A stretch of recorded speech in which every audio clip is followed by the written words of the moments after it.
A high-level character in the company was bragging about, regardless of whether America stays a democracy or not, the insurance companies, specifically theirs, had a plan to continue to extract money from people. They're like a parasite that spreads, a zombie that can't quit eating. The top brass was making absolute moolah. They would want for nothing. Their great-grandchildren would want for nothing, even if they quit tomorrow. And the eye was on always expanding the company. There's no such thing as having enough. Even in a drastic scenario where for some reason our country just completely crumples in on itself, they're still going to be going after you.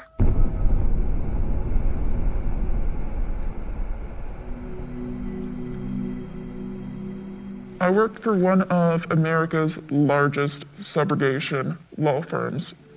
When your insurance covers a cost for you, they can make somebody else responsible for repaying that amount. This is where insurance subrogation comes in. My job was to call people and harass them for money. We would hound you at best and harass you at worst. Many times I sat at my desk thinking, I am literally just a debt collector. Collectors were treating the people that they were calling as something to extract from, not seeing them as other humans. I saw a lot of abuse, verbal abuse, of course, not having any kind of empathy for anybody's lifestyles or situations. We had a system of notes that would show what was discussed with the claimant previously. So there was this lady that had a lot of notes in it, like, she's lying, she keeps giving a sob story. I spoke with this lady and was giving her the general spiel. And she cut me off and she said, I don't know why you guys keep calling me. I'm telling you, I'm on hospice. I'm dying. Like, I am in my sister's living room, in a medical bed. I am dying. Her sister got on and just, screaming, like, just please leave her alone. I didn't know what to do with myself, because what do you say to somebody like that? It was probably one of the lowest points of my life. I would see frequently people were bringing in like $30,000 a week. There's hundreds of people working for this company. There was a lady that worked there for 16 years. She was one of those top 5, and just thousands, tens of thousands of dollars were being brought in just by this one woman. We are incentivized to take the most amount of money from these people as possible. Without letting them know, we had full reign on adjusting what they would actually have to pay if they settled. We're paid on commission through a fee structure. So if they are making good faith payments, say $250 every 2 weeks or $250 a month, we would get 15 to 20% of that as a fee.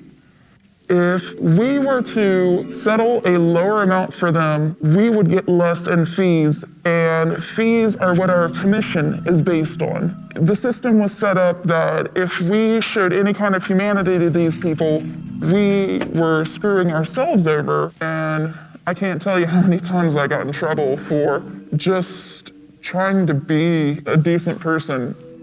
We are supposed to be doing this by the book. A lot of these cases, when people don't exchange their insurances at the time of the wreck because they're like, oh, it's fine, there's like barely a dent, my insurance will cover it. Later, when the insurance company hunts them down because they don't know that that person has insurance, that's why we're supposed to be getting their insurance. Like, that's the first thing we're supposed to check for with each call, because they might have insurance and not be on the hook for any of this. So a colleague saw me in the middle of a call, told me to pause the call, asked me what I was doing there, said I was not there for customer service. He pointed out the fact that I am poor. And he said, if I were you, I would focus on winning and not on making sure that these people have insurance or not. You need to get money. You don't need to get their insurance. That was a part of the job description, things we were trained on. If they had insurance, we were supposed to collect the data on that. And when the people that have that responsibility to do their work correctly are in it just for the greed and are completely skipping out on certain steps, lives are needlessly ruined. We would call you sometimes multiple times a week until we got the money. Just completely would not stop.